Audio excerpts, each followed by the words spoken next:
as representing the Governor Defensor, Sige. Mayor Jared Peñas,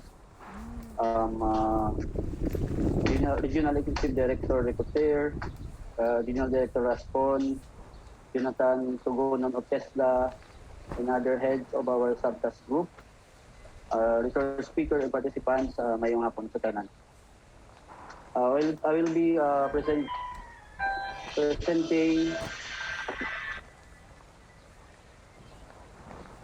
I will be presenting setting and operating an agri-business, a cooperative for that matter. The next slide, please. So first of all, let me share the background of our agency. So CDA is a government agency created by virtue of the Republic Act 6939 in compliance with the provision of Section 15, Article 12 of the 1957 Philippine Constitution, which mandates Congress to create an agency to promote the viability and growth of cooperatives as instruments of equity, social justice, and economic development. So, ang amon agency, just like other government agencies, also stated in the 1987 Constitution. As such, on March 10, 1990, the Republic Act 29 was signed into law, thus creating the CDA. Next slide, please. On August 8, 2019, President Rodrigo Roa Duterte approved Republic Act number 11364 for an act reorganizing and strengthening the Cooperative Development Authority, repealing for the purpose Republic Act 6939 that created the CDA. So, with the passage of Republic Act 11364, we are now an attached agency to the DTI for policy and program coordination for cooperatives. So previously, with the Public Act 6939, we are attached agency of the Office of the President. Next slide, please, ma'am. So our mandate, CDA is mandated by law to promote the viability and growth of cooperatives as instruments of equity, social justice, and sustainable economic development. Next slide, ma'am. Our vision, an effective and efficient regulatory agency working towards the development of viable, sustainable, socially responsive, and globally competitive cooperatives. Our mission is to ensure safe and sound operation of cooperatives. So we'll go now to the basic concepts. So what is a cooperative? A cooperative is an autonomous and duly registered association of persons with a common body of interest who have voluntarily joined together to achieve the social, economic, and cultural needs and aspirations by making equitable contributions to the capital required, patronizing the products and services, and accepting a fair share of risks and benefits of the undertaking in accordance with the universally accepted cooperative principles. In short, a cooperative is capitalized by the members, operated by the members, owned by the members, and it is patronized by the members. So, cooperative is people helping people. So, what are the cooperative principles? The first cooperative principle is voluntary and open membership. So, cooperatives are open to all persons able to use the services of the cooperative, also willing to accept the responsibilities of the cooperative with no racial, gender, cultural, political, and religious discrimination. Decision to join is the result of his or their free appreciation of co-op values and their economic advantage. The second, the cooperative principle is democratic member control. So, in democratic member control, we have equal voting right of one vote. We have no proxy voting. The General Assembly is the supreme authority or the highest decision-making body. Decision-making is by majority vote, and direct participation of all members in the control of the cooperative through the election of officers during the General Assembly meeting. The third cooperative principle, next slide, is member economic participation. The members receive strictly limited rate of interest or dividend on capital contribution, and we have a limitation on individual share capital of not more than 10% of the subscribed share capital, and patronated refund for the members who patronize the products or services of the cooperative. Mami na, The mag-vlog fourth ka kay cooperative principle is ikaw vlog. autonomy and independence. President. Dire. Cooperatives are autonomous organization, self-help organization controlled by the members, self-governing, and independent from other organizations. The fifth cooperative principle is education, Lakad training, ko. Balik lang tayo. and information. So we have the appointment of education Bilhin ko lang. committee.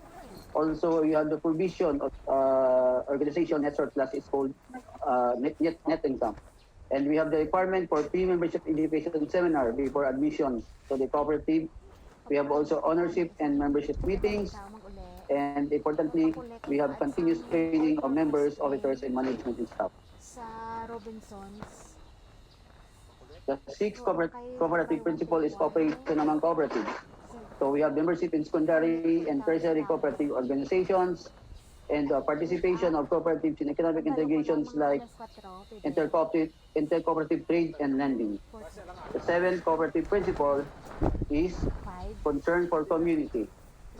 Also, provision of fund out of net surplus for community welfare and development, and the cooperatives' active participation in community affairs projects by cooperatives through policies approved by their members.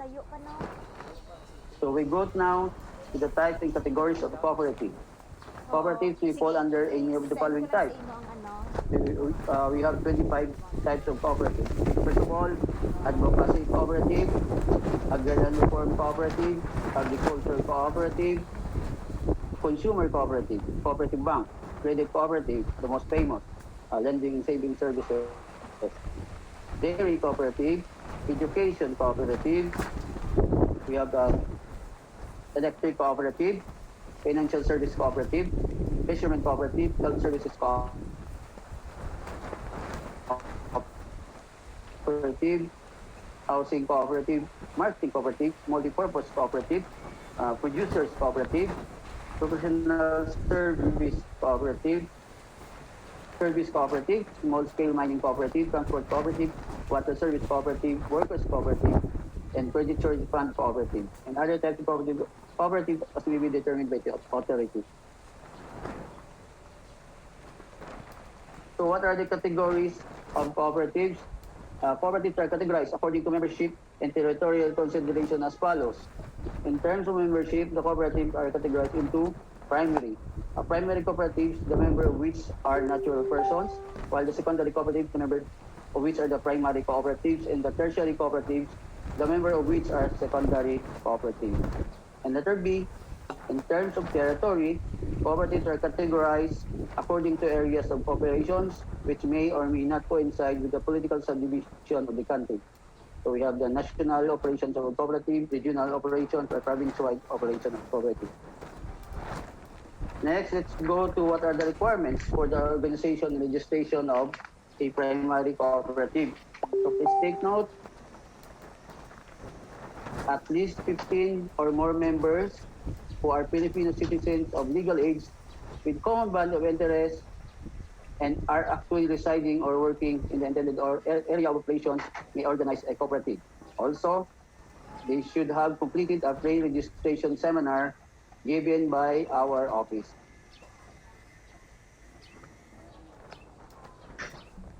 We have also the capital requirements.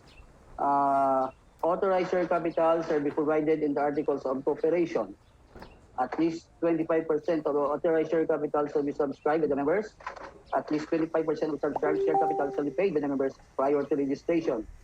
So the minimum paid up capital requirements under Republic Act 9520 is not less than 15,000 pesos, except for multi-purpose cooperative, which should at least 100,000 pesos or as required by the feasibility study, whichever is higher. So ang kapital natin sa co-op na minimum is 15,000 pesos. So mag-organize, ipa-register kita sa kooperatiba. Another registration requirements is the economic survey, articles of cooperation and bylaws, that should be all original. The articles of cooperation shall be signed by all of the cooperator on each and every page. The bylaws shall be signed by all the members on the adoption page. We have also the treasurer's affidavit.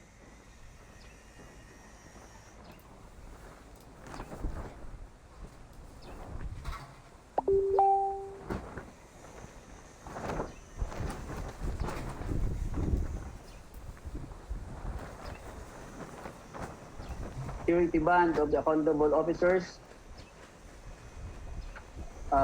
Next slide, ma'am. Please, ma'am. The online registration,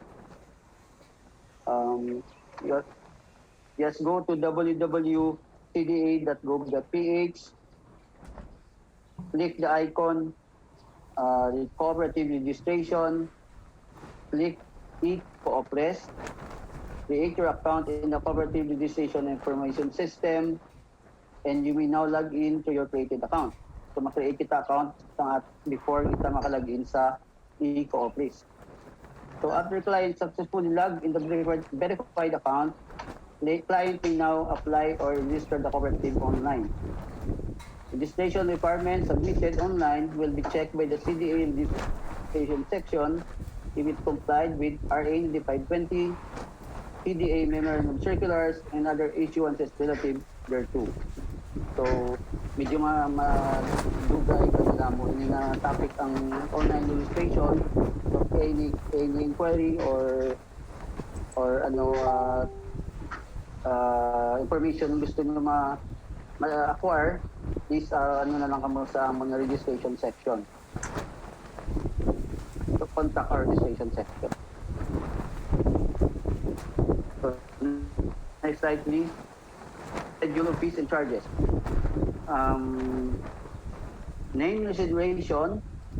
So, before kita magpa-register, we have name reservation na ato na co-op. 30-day reservation is 100 pesos ang yung charge. 60-day reservation is 200 pesos, and 90-day reservation is 300 pesos ang your charge. While sa registration, the initial registration fee to be computed shall be 1/10 of 1% of the paid-up capital of the basic fee, whichever is higher. So for the primary co-ops, ang ato na registration fee is not less than 500 pesos.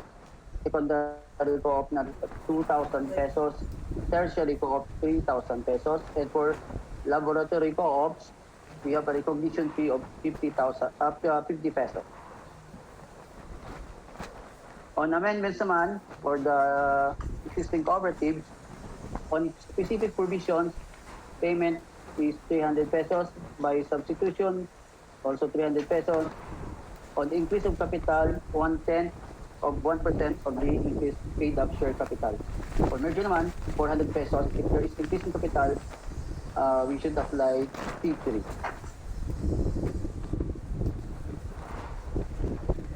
Next slide, ma'am. So next topic to discuss is how soon should the CDA act on the application for registration. Under Article 16 of Republic Act 9520, all application for registration shall be finally disposed of by the authority within a period of 60 days from the filing thereof. Otherwise, the application is deemed approved unless the cause of the delay is attributable to the applicant. So ang delay, may mga kulang applicant, so hindi ito siya naisip sa 60 days. 60 days naisip lang kung complete ang aton nga registration form requirements. Next is what evidence confirms the approval of registration. So under Article 17 of RA 9520 states that a certificate of registration issued by the authority under its official seal shall be conclusive evidence that the cooperative therein mentioned is duly registered unless it is proved that the registration thereof has been cancelled. So, certificate of registration confirms the approval of a registration. So, what are the benefits derived from cooperatives? So, we have the economic benefits. Next slide, ma'am. Okay, ma'am. Members get a share of cooperative's net surplus. A certain percentage of the cooperative's net surplus is returned to members after the period of 1 year. So ano ni siya nga mga certain percentage. First of all, we have the patronage refund. Members get a share of the cooperative's net surplus by patronizing its services. Kung patronize ang membro sa atong kooperatiba, makabaton siya patronage fund at the end of the year. And then, makabaton siya interest on share capital or dividend sa iyang kapital naging contribute sa aton na kooperatiba. Other benefits derived from the cooperative. Cooperative members develop the habit of thrift and savings. Cooperative serves as a training ground for each member in simple business operation, democratic leadership, and responsible citizenship. It offers opportunities to members' potential capabilities in productive purposes, which will down to their material benefits and progress. And a cooperative teaches its member self-discipline, self-reliance, and other desirable attitudes, which make every member a better individual and a better member of a society. So CDA Regional Office 6 is headed by Engineer Dorency Anceta, our regional director. You can visit us at 92 Valencia Street, Poblacion Niganis, Iloilo, or contact us on 033-524-8089, 524-8090, and 329-255, or email us at cda.gov.ph. For now, that's all for my presentation. Any concerns, please address to our regional director and email us so that we can provide you of our services in the CDA. Okay, thank you very much, Mr. Unarce from CDA.